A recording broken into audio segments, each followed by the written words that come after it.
A very good evening and a warm welcome to our second edition of UBC News Tonight on this 25th day of September 2021. Well, before we get into our bulletin, let's first take a look at tonight's headlines.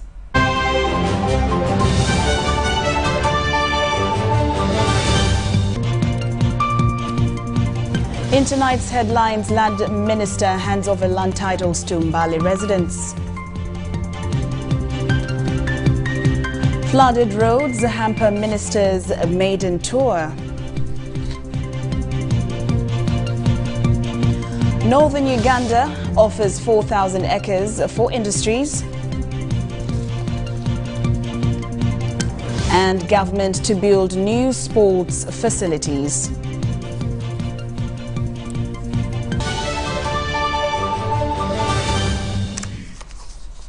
Good evening once again and welcome to UBC News Tonight on this 25th day of September 2021. I'm Lauryn Kazimoto and Muhammad Mugalu on Sign Language. Well, we'll start off today with our first headlining story. President Yoweri Museveni has assured the people of Karamoja sub-region of government's total commitment to end cattle rustling and criminality in the area. The president, who was recently in Karamoja to assess the security situation, made the assurance during a follow-up meeting with the leadership of Karamoja sub-region on the escalating insecurity caused by cattle rustlers and criminals. The districts of Karamoja sub-region include Moroto, Napak, Nabilatuk, Amudat, Kabong, Abim, Nakapiripirit, Karenga and Kotido. President Museveni, who assured Karamoja leadership that comprised of the Minister of Karamoja Affairs, Honorable Dr. Mary Goretich Tutu, and her Deputy, Honorable Agnes Nandotu, Members of Parliament, LC5s, and mayors, among others, that government has put in place a strategic security plan that will eliminate cattle rustling and criminality in Karamoja once and for all. On the issue of famine in Karamoja, the Minister of State for Disaster Preparedness, Honorable Esther Anyakum, reported that her ministry has already procured 1.48 tons of food relief to be transported to the region on Monday, the 27th of September 2021. She said that the first beneficiaries will be people from the districts that are badly hit by the famine that include Kabong, Kotido and Moroto. The leader of Karamoja Parliamentary Group, who is also the MP of Pianope constituency in Nabilatuk district, Ramegjo Achia, thanked President Museveni for his timely intervention in eliminating cattle rustling in the Karamoja sub-region. Also present at the meeting was the Minister of State for Works, Honorable Musa Chweru, the Minister of State for Minerals, Honorable Peter Lokaris, and the Minister of State for Ethics and Integrity, Honorable Rose Lily Akelo. The meeting was also attended by the Chief of Defense Forces, General Wilson Mbasu Mbadi, among others. Now, the Vice President, retired Major Jessica Alupo, has called for respect for civil servants, saying they are the cardinal resource for government survival and sustainability. The Vice President, retired Major Jessica Alupo, has called for private sector towards quality education, which she said is a key to employment and other alternatives for the youth in the future. She said that bringing access to quality education within a local school saves learners from moving long distances and saves them from temptations along the way, especially the girl child. The Vice President, who is launching the MTN tree planting campaign codenamed Uganda is Home at Ojole Primary School in Kasilo County in Serere District, yesterday urged private individuals to support the local schools to improve school infrastructure and create a conducive atmosphere for the learners. The Vice President pledged 4 classrooms at Ojole Primary School and also appealed to MTN and other corporate bodies to support the school to boost the education of the pupils in the area, saying she will ensure the school becomes a government-aided to attract and retain qualified teachers. While responding to request from the Serere District chairperson on elevating Serere District Health Center to a district hospital, the Vice President promised to engage the Ministry of Health on the issue to realize this goal. She also promised to engage with the Ministry of Works to address the issue of central government roads in the district and map out a plan to upgrade roads to facilitate tread and movement of the people in the area. Now, the continued heavy downpour in Mount Elgin areas has prompted the Ministry for Relief and Disaster Preparedness to embark on a campaign to relocate people living in land and mudslide-prone areas of Bugisu and Sebei sub-region. Now, during her fact-finding tour in disaster-prone areas of Kapchora, Sironko and Bududa, the State Minister for Relief and Disaster Preparedness, Esther Anyakum, told leaders in the area to encourage people to relocate from highlands to safe areas. Take a look. While touring disaster-prone areas that include Kapchora, Sironko and Bududa, while Esther Anyakum, the State Minister for Relief and Disaster Preparedness, said the current heavy rains are likely to continue up to late October, and this may cause land and mudslides that can claim people's lives, hence urging leaders to ensure their people to relocate. Danger is a prevention kind of activity, because I don't want to come here as a minister on post-mortem. So I have warned enough. The office of the RDC, the DPC and the security team and the district team have to take this very, very seriously in all these hilly places. Let us first move the people from now to the lower lands within the sub-count where they come from. It should be something that I would also encourage, that we as the Minister of Disaster Preparedness, we are going to plan and see how we can be able to identify those places and resettle those people within their sub-counties but on the lower lands. The State Minister for Karamoja Affairs, Agnes Nandutu, expressed need for providing the affected people with basic relief items. Blanket, such that people can leave their homes and settle in these places. But as we do that, we are pushing government to urbanize Bududa district and actually the whole of Bugisu, such that we can move people from the dangerous places uplands and we move them to our places and we urbanize the place such that we are able to go back and restore the environment. The Tingei County Member of Parliament, Fadel Twala, told the minister that initially the Sabines settled in the lower belt of Sebei, but were later displaced by the Bagisu, hence forcing them to settle in the upper belt, which is a land and mudslide-prone area. He, however, requested the government to find land where they can be relocated. Yes, I saw the three in the hospital. All right, now the Prime Minister Robina Nabanja has visited Amolata district to assess the impact of floods on communities in this area. The Premier was accompanied by the Minister of Gender, Betty Among, Minister of State for Environment, Betty Anwar, and senior officials from line ministries and UNRWA technocrats. Prime Minister pledged on behalf of government to deliver boats for residents' use, a second boat ambulance, and ensuring that UNRWA renovates the damaged roads. Take a look.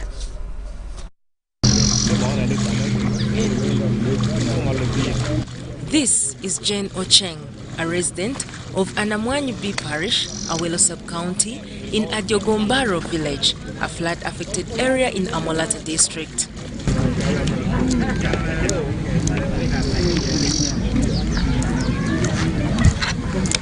Ocheng says since floods swept through her village, access to essential facilities became a nightmare. Those living with HIV/AIDS in her village can no longer go for health visits. Because of this water, then it has covered all our land. And another problem is about the road.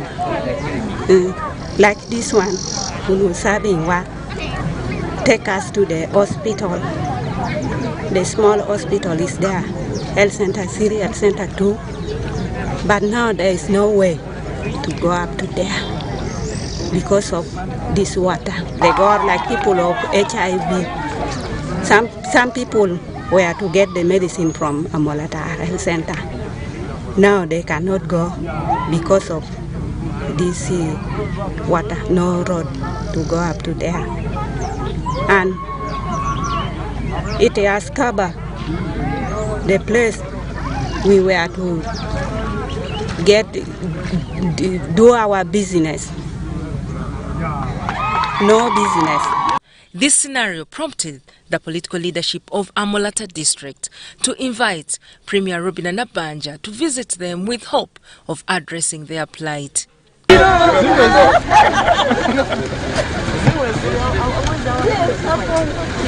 During a leaders' meeting at the district headquarters of Amolata, the political leadership raised a number of issues that need to be addressed. This district is surrounded by two lakes, Lake Kwania and Lake Kyoga. But when there was a shift in government policy, most of our livelihood in the lakes were disorganized. Most of our people lost their properties, lost their belongings, and yet they had paid taxes and to government.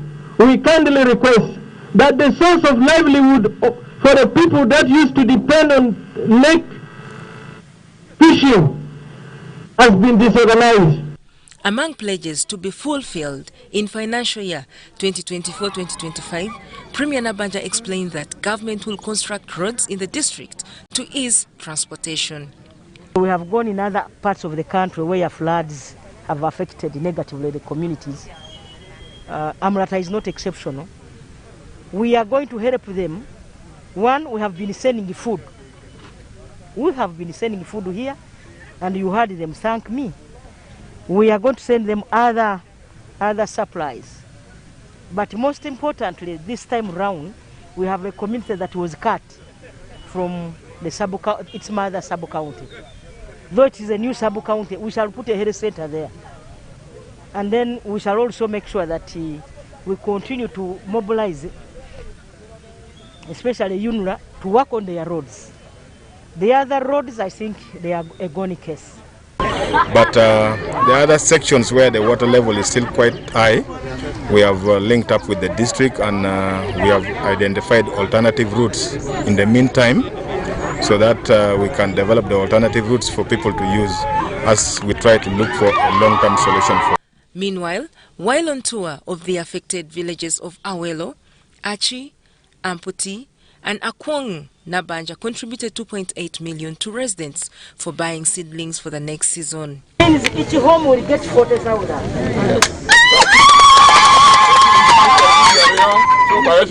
Nabanja also financially empowered women with small-scale businesses so as to improve their income and expansion of their businesses. If I gave you like 500, can it help you?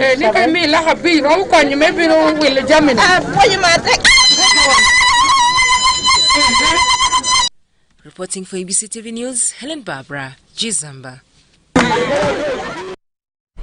The Prime Minister of Uganda in Amolata district. Now over 1,000 residents in Mbale district in the Elgon region are still jubilating after receiving customary land titles after years of conflict and waiting. This event was officiated by the Minister for Lands, Housing and Urban Development, Judith Nabakoba.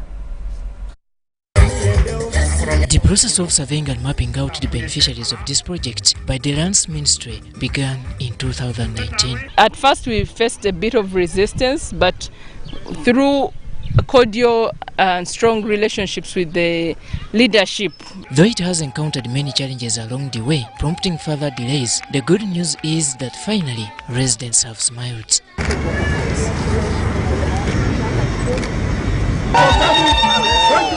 Beneficiaries are from the sub-county of Bungoko and Bukasacha in Industrial Division, Mbale City.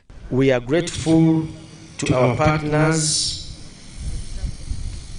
because we have actually achieved the land tenure security and ensure that customary land has been registered to avoid conflicts and disputes. With the titles and certificates in their backyards, the momentum has been set. Kubanga ebili mu Uganda ennaku zino si byangu ebyokunyaga ekyapu naye kati nganze Mukata Samson mpulira eddembe era ndi assured nti wendi wewange. Mpulira essanyu lingi nnyo olw'okufuna certificate yange ey'ettaka lyange kubanga nze ngana mwandu omuntu ayinza okujja n'ekyejo ng'ayagala okunzijaga ettaka lyange. it is a big issue because we know in this country there are several disputes and land disputes that have arisen because of that lack of documentation and lack of clarity. This milestone achievement is as a result of partnership between the Ministry of Lands with NGOs like UN Habitat, IIRR, and the Embassy of the Kingdom of Netherlands. I will say that I'm happy to stand here before you as we give out the first ever community all customary titles to the community of BUNYORO. The Minister for Lands, Housing and Urban Development, Judith Nabakoba, graced the events and gave words of counsel. You've been having threats over being evicted at certain points, but I want to tell you that those threats are no more because you are going to be holding your legal certificates of ownership. Just like it is noted by the beneficiaries, that time for development is now, since ownership has been sorted out. Nabakoba echoes the same message. Engage in economic activities, do cash crop, but also food crop, because we need to enhance food security in the country, but also make sure that you profitably use your land.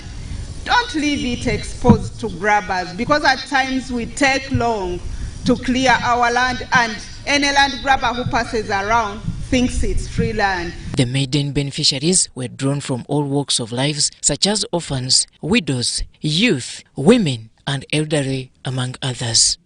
Robert Onyango, UBC News. Residents of Kangabaije in BUNYORO sub-region are appealing to the Ministry of Lands to immediately intervene and cancel all land titles that were acquired fraudulently in Kabwoya Wildlife Authority land in Hoima district. Now, their concerns follow a tip-off indicating how some people use their powers to fraudulently acquire land titles in the region attached to the locals. A number of communities in BUNYORO are at the verge of losing their land to fraudsters after many of their titles were defrauded by imposters. According to Kangabaije Pressure Group in BUNYORO, there are many land titles in the region that were acquired fraudulently by unknown persons. The spokesperson Kangabaije Pressure Group, Nicholas Musinguzi, says they have petitioned President Yoweri Museveni over increasing cases of land grabbing in BUNYORO region, which have since remained unresolved. Although government tried to regulate acquisition of land in the oil-rich BUNYORO sub-region, several people have since used loopholes in the system to defraud locals, claiming to be sent by State House. He says some people have continued to intimidate district officials in order to get land titles. The worry now is that households of homesteads in BUNYORO are at the verge of being evicted forcefully from their land with no assistance. I know those are bona fide occupants of that land because I spent there more than 10 years. Now these people who are making these land titles, by law, these people who are back grazing, they are supposed to be given first priority. Residents from Kabwoya Wildlife Authority, which is the most affected area, have called upon government to investigate and invoke land titles in question. President Yoweri Museveni in 2019 committed to solving land problems affecting the oil-rich BUNYORO sub-region through special modalities. Story compiled by George Niyonzima for UBC News. The Minister of State for Teso Affairs, Dr. Kenneth Ongalo Obote, was this week scheduled to carry out a tour and inspection of government projects in his area of jurisdiction, but was held back by flooded roads. Dr. Ongalo's inspection and tours of Aleles Bridge that connects Ngora to Palisa district was not possible due to the flooded Koboin-Koidike road.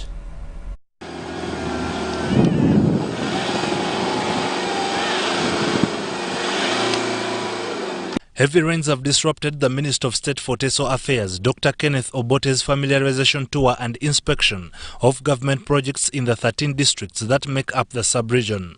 While in Ngora district, the minister could not inspect the works on the Aleles Bridge that connects Ngora to Palisa district due to the flooded Kobuin-Koidike Road.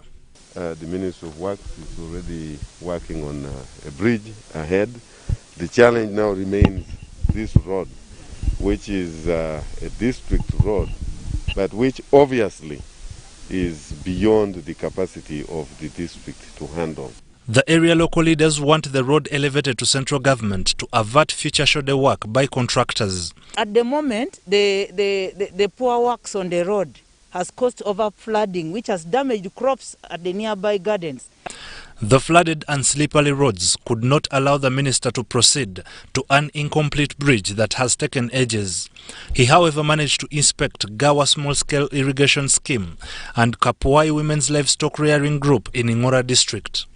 The minister was informed that the lockdown has partially affected marketing of the produce that is generated from Gawa small-scale irrigation scheme. Because like here in Ngora, we have colleges, secondary schools, hospitals, those are running.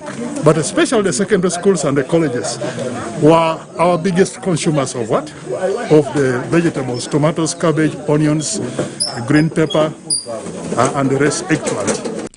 While in Kapelabyong district, emotions flared amongst the local leaders that some of the opposition district councillors have filed a petition protesting the appointment of the new district service commission. We will be so disappointed if public service listens to the petition from those who didn't vote for the president. That will be extremely disappointing. Bickering of the local leaders in Kapelabyong district have come at a time when residents are expecting quality service delivery after voting NRM by 75%. Dr. Obote appealed for calm and mutual respect among leaders and residents as a way of restoring harmony in the district for quality service delivery. The inspection team that also comprised of the area member of parliament later visited a primary school in Kapelabyong Town Council and Kapelabyong Health Center 4, which the leaders want to be upgraded to a district hospital level for better service delivery. Joseph Oko compiled this report. Public servants have been urged to seek knowledge and geography of their country. The Executive Director of Uganda Bureau of Statistics, Dr. Chris Ndatiramkiza, was closing a month's course training in leadership of the organization's staff members at National Leadership Institute in Chankwanzi. Majority of Ugandans lack knowledge about the geography of their country and are lacking in patriotism. Perhaps this could have been the reason why government set up a National Leadership Institute facility in Chankwanzi to equip Ugandans' knowledge concerning their country.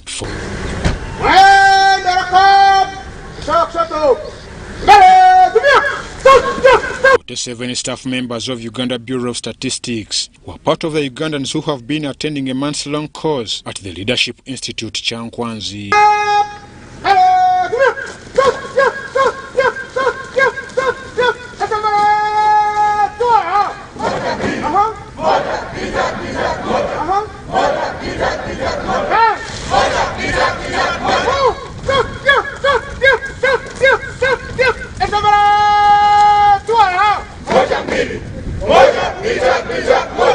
The Executive Director, Uganda Bureau of Statistics, Dr. Chris Ndatiramkiza, applauded the 47 Uganda Bureau of Statistics members of staff who completed the leadership training at the National Leadership Institute. Self-defense, this brave, we think that your being here for 1 month was not a waste of time. We have carefully listened to the evaluation from your representative, General India, was clearly confessed the resistance that was there before and has assured us that we are now different people. The Director, National Leadership Institute, Brigadier General Charles Chisembo, enlightened the trainees on the significance of the education gained during the trainings. Participants through a number of courses most of these courses are geared towards mind change, because mindset is one of the biggest challenges that we have. So our course, our activities, our programs are tailored towards ensuring that we give our students a positive mindset. Some of the participants testified about skills attained from the months-long training. This course has been very intriguing. We've learned so many things, and most importantly, I can say that we have been ideologically oriented to love our country. We actually did not know Uganda, but they have taken us, they proved to us, and we were taught, and we understand the geography of Uganda properly. Ivan Juko, UBC News. Over 1,500 acres of land have been given to government through Uganda Investment Authority by the communities in the Acholi and Lango sub-region to steer regional development. In 2020, government launched a new industrial policy to steer industrial development and economic transformation for wealth and job creation. You already have cities that have grown, yes. Why not bring the development closer and deeper into where now development has not reached very much? And I think that's a good advantage of the industrial park agenda.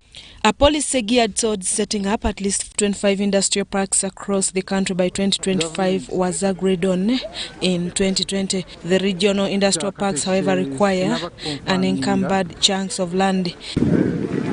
It's for this reason, however, that all regions are looking for land on which to set up industrial parks. For example, Uganda Investment Authority managed to secure over 4,000 acres of land in West Nile and northern Uganda. We need to concentrate the jobs here. We need to concentrate skilling here. And I can tell you that Uganda Investment Authority is very much laser focused on making sure that that happens. In West Nile region alone, over 2,000 acres of land were given to the authority by the communities. In northern Uganda, at least 1,500 acres, particularly in Acholi and Lango sub-region, were secured.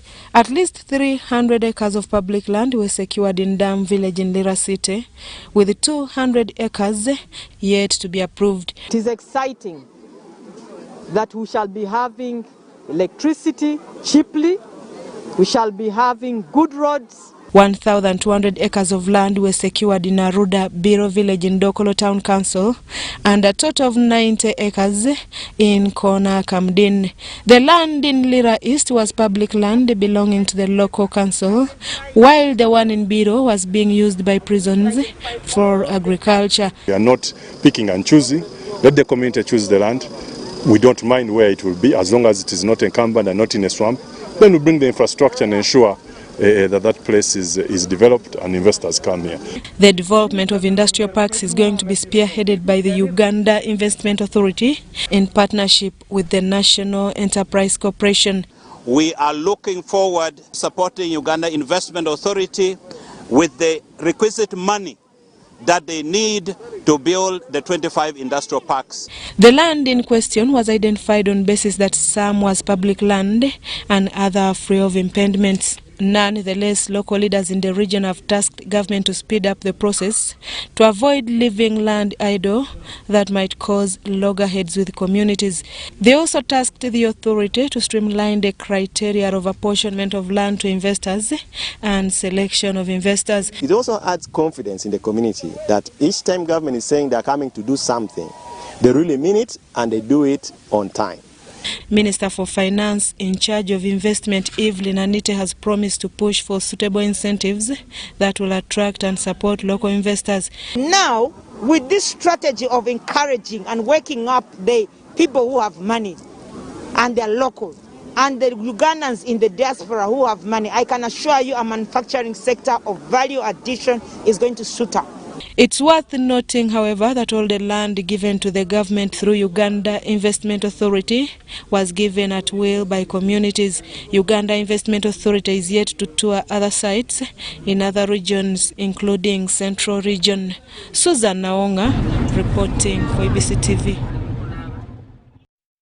Thank you, Susan Nawonga. Now, government is advising encroachers on the Uganda railway line reserves to vacate as it revamps the railway sector. The Minister for Works and Transport, General Edward Katumba Wamala, says the encroachers should settle elsewhere. Details in this report. Several persons have since settled on the railway line following poor monitoring of the railway due to long-time inactivity of the sector. However, as government revamps the sector, these encroachers are being asked to settle elsewhere. We have to rejuvenate this railway line for the benefit of the country, for enabling trade to improve, but also to move our goods in a cheaper and more reliable way. The encroachers are expected to have left the railway line by October this year to relocate. Residents, however, said the 6-month period given to them is too short to enable them find another suitable place. Whoever is living in the range of 150 meters from railway line across the country is expected to leave as the network gets renovated. So the railway must be rehabilitated, and that's for a fact. So those people who encroached, and they know it, because many of them cannot claim to have land titles. There's nobody who has a land title on the railway land. So we have already given them a warning that we are going to start work.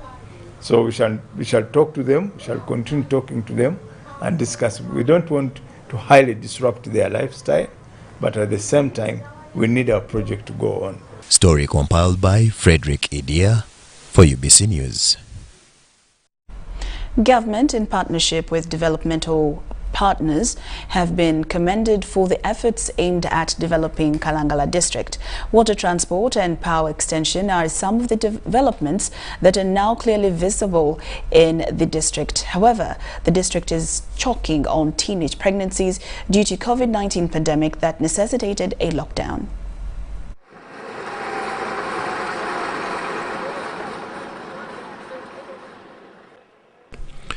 The 84-island Kalangala district is one of the few local governments in Uganda fully immersed in Lake Victoria, with the main activity being fishing.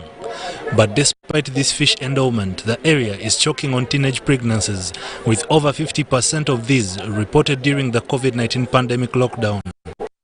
Because if they have information on the alternative ways of protecting themselves, like the better family planning methods, the use of condoms, and the other services that would reduce the number of pregnancies.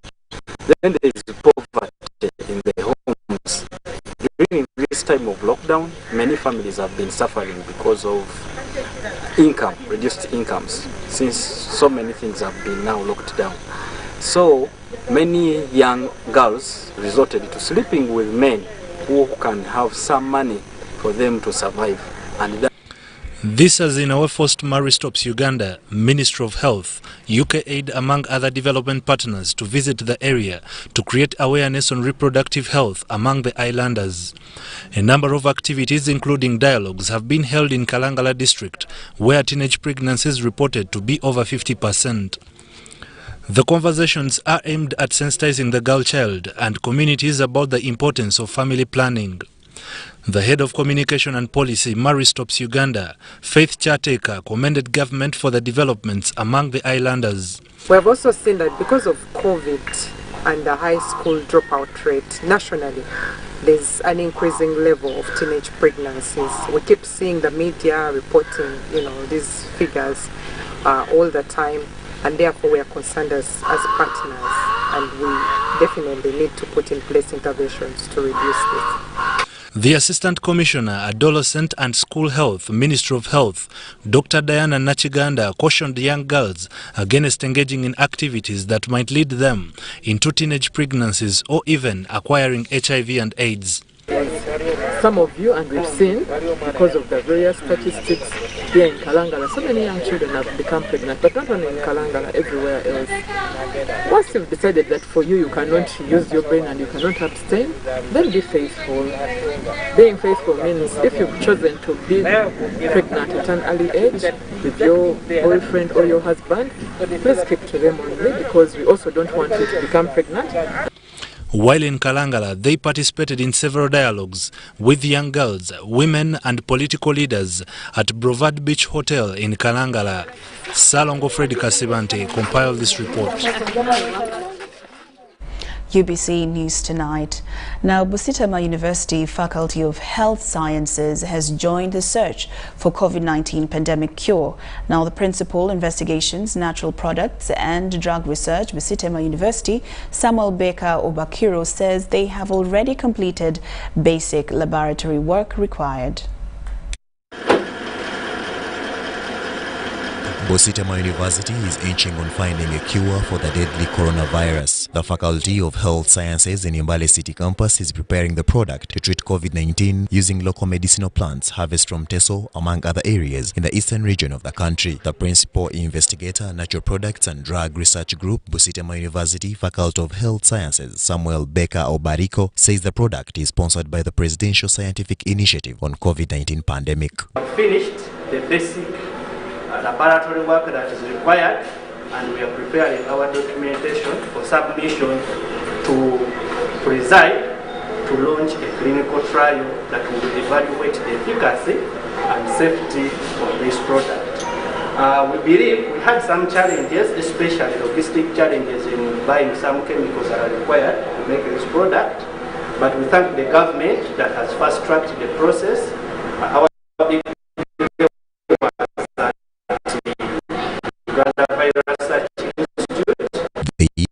was during the visit by the State Minister for Higher Education, Dr. John Crezesto Muyingo, to Busitama University Faculty of Health Sciences, Mbale City campus, to assess the university adherence to SOPs and monitoring the vaccination of teachers and students. Dr. Muyingo commended the University Faculty of Health Sciences for the innovations, especially in the COVID-19 pandemic, and promised that his ministry will work with the line ministry to support the university. The minister, however, encouraged schools and universities to continue complying with the preventive measures to avoid the spread of the pandemic. Vaccine in this region, go and take the vaccination.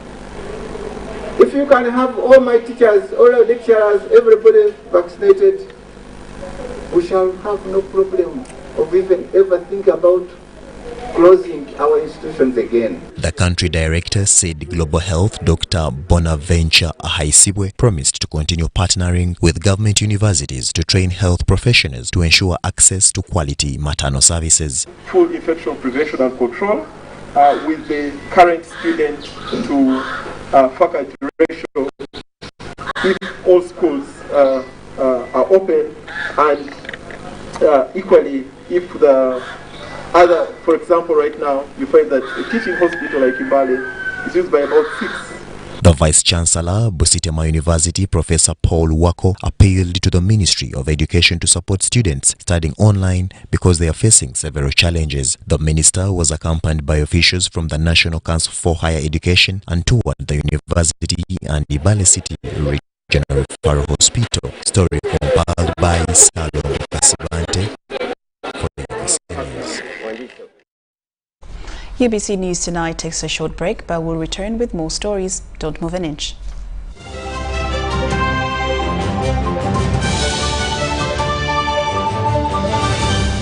Today in history. On 25th September 2003, the Nigerian Islamic Appeals Court freed Amina Lawal, a young woman sentenced to death by stoning by the Bakori Sharia Court. Lawal was accused of having a child out of wedlock and subsequently found guilty by the Sharia courts. Lawal's case became an international case that highlighted the plight of women in Nigeria's northern Muslim states, which were given self-autonomous status under Nigeria's federal system. The appeal court's decision saved Lawal from a death sentence imposed by the lower courts.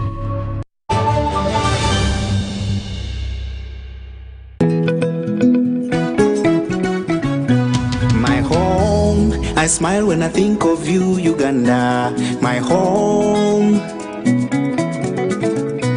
My home, I dance when I look at you, Uganda, my home. Oh, my Uganda. I know, with you I'll always stay forever. I know, because I feel that we belong together. My home.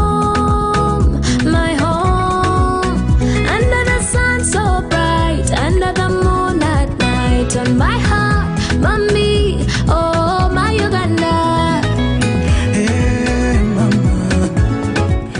MTN, we look forward to starting another exciting journey together to grow our home, Uganda. Echa COVID-19 chijja kugwa only if we stay at home, observe physical distancing, wear masks properly, sanitize or wash our hands with soap and water regularly, or get vaccinated now.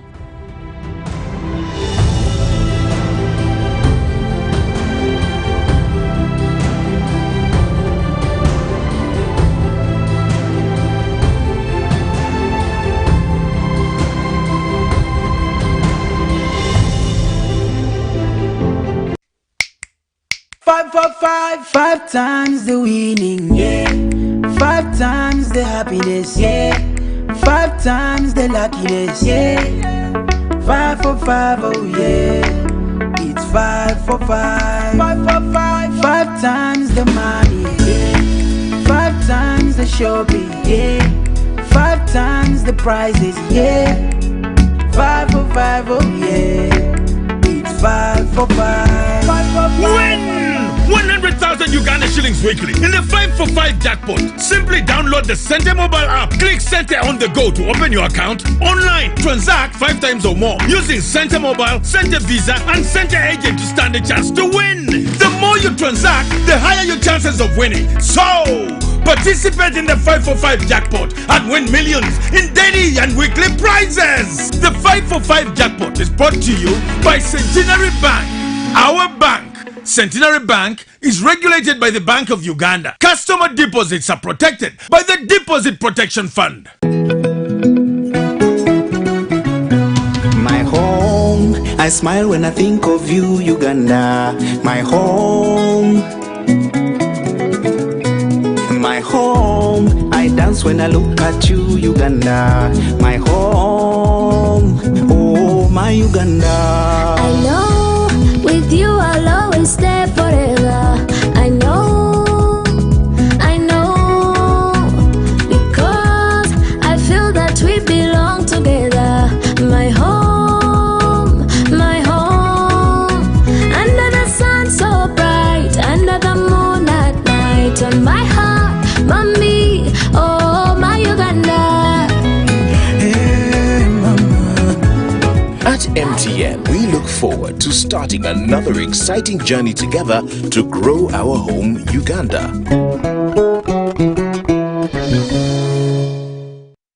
Getting GoTV was the best decision James has ever made. Finding a good place to watch football was never easy, but it was costly until James discovered something big. Now he can finally enjoy the benefits of homegrown advantage with a decoder and 1 month of GoTV Valley. For just 25,000 shillings, enjoy the world's biggest leagues and cap competitions. GoTV Uganda, love it.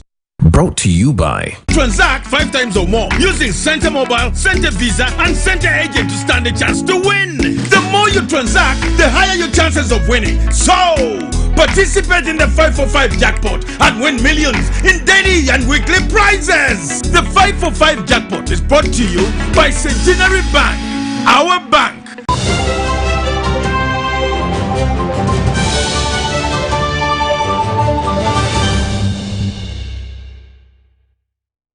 Welcome back from that break, and we're glad that you're still watching UBC News Tonight. I'm Lauryn Kazimoto and Muhammad Mugalu on sign language. Now, in our business news this evening, agricultural extension service gap has been identified as one of the reasons why farmers are still trapped in poverty and food insecurity. The woman member of Parliament, Amalata District, Agnes Atim Apia, said this during an inspection tour to ascertain the performance of seeds recently given to farmers. Take a look. The government of Uganda introduced reforms in agricultural extension services 6 years ago through a single spine extension system to enhance agricultural production, value addition and food security. However, the gap between extension workers and farmers is still among the factors reportedly frustrating farmers' efforts. My overseas oversight of Parliament. During a field tour in our constituency, Dr. Agnes Atimapea, the woman member of Parliament for Molata district, summoned Equator Seeds, the seed supplier and district production head, to ascertain the germinability and performance of 15 tons of seeds recently distributed by Parliament in our constituency. And also the confirmation with the technical people. The problem is not with the supplier. The germination is okay. Our problem, what the technical people are saying, is the spacing, which goes back to the extension. But also the DPO, the district production officer, is saying it is actually the coordination challenge. Then we should have been there to give advisory first, and then we know the farmers, then we support the farmers throughout. Okay. Now that we know the farmer, the extension worker here will support the farmer. Because this one does not come through mainstream government. Yes. So we need to be together, the three of us. Apea also noted that government has done a good job by providing quality seeds, but the farmers are left on their own without technical support. So we need to create that awareness. We need to strengthen the coordination between the farmer, the extension staff, and the private sector who will be able to provide the market. When we strengthen that coordination, we should be able to address the challenges of agriculture in this country. Young people, I want you to be an example. To enhance the participation and productivity of youth in the district, Apea also donated 6 motorized water pumps and 10 knapsack sprayers to New Life Youth Group in Namasale Town Council. We know that our livelihood as a young people has been so much depending on fishing, but lately people were demobilized from the fishing. The woman MP is trying so much her best to address a few challenges that really deter the young people from agriculture. I want all the young people in this country to come and see the example that the youth of Amolatar is showing, that agriculture is no longer dirty, but agriculture has become fun for the young people. We shouldn't stop at seeds, and I think that has been our problem, both as government, as leaders as well. We just provide the seeds, we just produce and we stop there. But now, for me as a leader, I really want to take it to another level. Ediolwa, UBC News. Thank you, Ediolwa. Now, Nyamwamba River Valley is being proposed to be turned into a tourism site by stakeholders. This is, however, similar to turning a bad situation into an advantage because the river has previously caused mayhem among Kasese municipality residents. Take a look. Other than lose out completely, local tourist operators in Kasese want Nyamwamba River Valley turned into a tourism site. The river has created an architectural landscape with stone sediments in a layer formation that is as interesting as it is amazing. Besides the beautiful stone sediments, the river deposits along its banks as it flows from the Rwenzori Mountains. The sand that comes with flooding has created a beach-like scenery which attracts tourists. The team leader Kiwa Heritage Kule Waliuba, the caretakers of the hot springs along the Nyamwamba River Valley in Kasese municipality, says tourists have been attracted to the flood sediments deposited after Nyamwamba water has retreated to its normal volumes. But also basically if we turn it into the tourism attraction. In China, when a river floods, it's a boom for tourism. And actually even here when Nyamwamba floods, you will see everybody running there. You tell people that Nyamwamba is flooding, everybody, children, old people, youth and what, they will run to come and see a flood. Not everybody has seen a flood. So, for example, if we could build a tower here, a watch tower, whereby people, when Nyamwamba is flooding, because now we know when to flood is the month of May, actually the stretch of May up to July. So people would be coming to Kasese here to watch the flood. I mean, the vacationists would come to Kasese to watch how a river floods. Not everybody has seen it. The stone and sand deposits have presented a beautiful scenery that has a high potential for attracting tourists, especially those who have never witnessed a river flooding of such magnitude. This area is very, very special because of the history of this area and the way of the water till Egypt. It's very interesting, the way that they're going through. And the rocks here is amazing, and the hills and the nature, the weather is very, very nice here. I travel all over the world, but it's not the same. This is one of the kind of. A former tourism and culture minister in the Obusinga Barwenzururu in Kasese, Mr. Walyuba, suggests that many other tourism potentials in the district. But Kasese it has potential for growing up as a strong tourism destination. Kasese district is also endowed by people. Actually, the people in Kasese, at Kiwa here, we have an element of saying, this is where you meet the people. Now, if you want to know all Ugandans at a go, assemble together, you come to Kasese. Kasese town, for example, has areas like Acholi quarters. That's where you get the Acholis. You have Kiteso, where there are deserts. You have Kabatoro, where there are Batoros. So all the tribes in Uganda, all whatever language they speak, you'll find them in Kasese. The hot springs, believed to be naturally medical, have been showcased in different spots within the valley and are on the attraction par excellence. Sadam Mubale, Kalisha Stephen, UBC News, Kampala. Well, turning a bad situation into an advantage, a district after my own heart. National Agricultural Research Organization has received biocontrol materials from the International Center for Insect Physiology and Ecology based in Nairobi. The biocontrols will be multiplied and disseminated to maize and tomato farmers to help in the control of maize stem borer and tutab soluta that affects tomatoes. Take a look. Biocontrol is a scientific method of using insects to fight other insects that cause damage to crops. These different parasitoids or insects that fight other insects. These are insects which fight the insects that destroy crops. It's like you get an insect that kills other insects. So these insects kill harmful insects. They kill insects which destroy our crops, and we don't need a law to release these. So because these are picked from our environment, they are there. What we do, we look for them and find them. When we find them, we multiply them and we release them to go and fight these are the insects that are destroying our crops. The biocontrol materials that Uganda has received from the International Center for Insect Physiology and Ecology will be multiplied and used in the control of stem borer in maize and tutab soluta in tomatoes. Tutab soluta leads to tomato fruit rot but also affects eggplants. What we call parasitoids or natural enemies or biological control agents, which are in themselves living organisms. And these living organisms, what they do is that they lay their eggs into the body of the pest. So the one that we have is called a larval parasitoid because it lays its eggs into the larvae of Tuta absoluta. When it lays the eggs into the larvae of the Tuta absoluta, their eggs will hatch.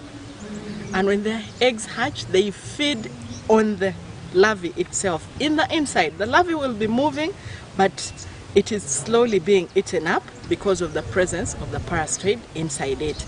And in a matter of days, the larvae will die, and then this parasitoid will come out and continue its life, looking for another Tuta absoluta larvae to lay eggs into. But do these biocontrols have any effect on the environment? Interestingly, they tend to be very specific. There's what we call host specificity. If there is a parasitoid that is targeting Tuta absoluta, the chances that it will go on anything else is very low. I give usually the example of the water hyacinth. The biological control agents for water hyacinth were released in the 80s, the early 90s. To date, we have not had anyone reporting that my cassava is being eaten by these weevils. My maize is being eaten by these weevils. Because they are usually host specific, they will only feed on the particular organism that they are meant to feed on. When that organism is not there, they will die. Biocontrols are widely becoming an alternative to the management of pests in crops. Diana Kuti, UBC. That is the larva. So this is the was brought to you by The 545 jackpot is brought to you by Centenary Bank, our bank. Switch from AfriCell to Airtel, Uganda's only 100% 4G network, and get 50% data bonus on all bundles purchased using Airtel Money. Visit the nearest Airtel shop with a valid national ID to buy a SIM card today. For business entities, please share an email with business.support@ug.airtel.com. Enjoy the best rates on calls, SMS, data, and Airtel Money across Uganda on your preferred number. 50% data bonus is valid till 15th November 2021. Airtel, the smartphone network. Echa COVID-19 chijja kugwa only if we stay at home, observe physical distancing, wear masks properly, sanitize or wash our hands with soap and water regularly, or get vaccinated now.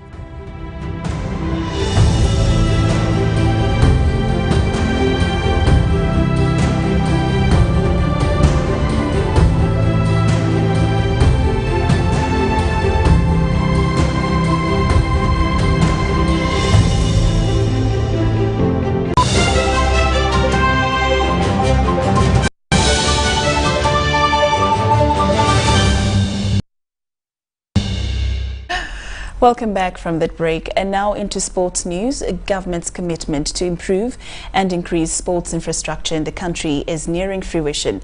Now this follows State Minister for Sports Hamson Ubua's trip to Masaka region to inspect what's available that doubled as a needs assessment. Take a look.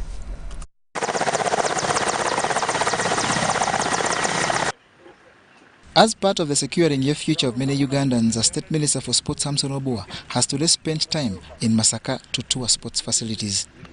Sport is a key area of focus for the ruling party that has promised several facilities, especially in the new cities, Masaka inclusive. This the government plans to achieve through investors from several countries, notably America, that has sent Christine Gavin on the latest inspection tour. We have a plan for facelifting the traditional stadia, especially the regional stadia, Masaka inclusive. But this plan is subject to availability of funds. You are all aware that in the last 2 consecutive years, because of COVID-19, the sports subsector suffered a budget cut and further budget suppression. We were operating with a budget of 25 billion. We currently operate with a budget of 10 billion. But in terms of planning, we have planned. If resources are availed to us, we will be able in a phased manner to kickstart, subject to availability of funds, the renovation or the facelifting of the regional stadia. So that we have in our plan. During this latest tour of what still remains of Masaka Recreation Grounds, Minister Ubuwa learnt of its current state. Okukidabiza kyekisinga kubanga kakati tulinamu emiti gye tuzaamu kyayonooneka n'ekisaawe wansi kusaafa esaawe wansi nakyo kyetaaga yennyini eri wansi yonna kyava eri wansi. The minister also toured 20 acres of land provided for a sports complex in Bulando, which he says is truly viable for an all-purpose stadium. All site of Masaka Municipal Stadium, in my humble opinion, is small. The world is now graduating to a multi-purpose sports arena. Masaka Municipal Stadium only houses one sport, that is football. The new site, in my humble opinion, is bigger and better. It is conducive, although a little far away from town, but in terms of establishing a modern sports infrastructure of international standard, I strongly believe that the new site is befitting enough. Government of Uganda has indeed started its drive for improved sports infrastructure to reap from the available talent, with the Buhinga Stadium in Kabalore and the John Akibwa in LEERO a case in point. Now, Uganda's national under-20 women's side has beaten Kenya 7-2 in the first leg of a crunch under-20 World Cup qualifier. In the game played at Nyayo Stadium, Juliet Nalukenge opened the scoring for Uganda that went in at halftime, leading 6-0. This was after further goals by Margaret Kunihira, Fauzia Najemba, Shamira Naluja and Sumaya Komuntale, who later in the second half completed their brace. The Kenyans also got onto the score sheet through Shalin Opisa. The two teams meet again next month for a second leg in Uganda, with the winner to play either South Africa or Mozambique a place in the next round of qualifiers. The Under-20 Women's World Cup will be hosted by Costa Rica next year, with Africa having only 2 slots.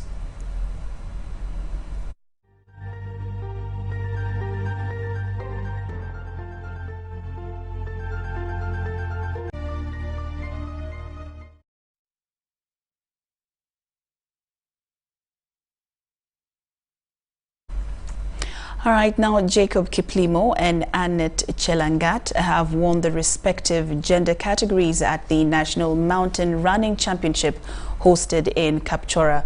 More than 200 participants took part in this 13-kilometer championship that started in the heat of Kapchora, in the heart of Kapchora city, at the post office. It went through many lowland areas before completion close to the National High Altitude Training Center in Teriet. Matthew Chep Kurui finished second among the men, while Kevin Chibet completed in third. For women, Doreen Chemtai was second, while Rebecca Chemtegay third. All top 10 finishers in each category received cash prizes, with first in the open women and men category getting 300,000 Uganda shillings, while second and third took home 250,000 Uganda shillings and 210,000 Uganda shillings respectively.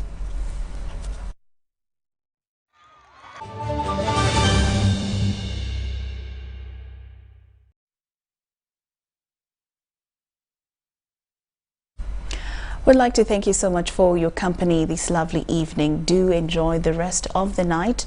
We wish you a good night. My name is Lauryn Kazimoto and Mohammed Mugalu on sign language.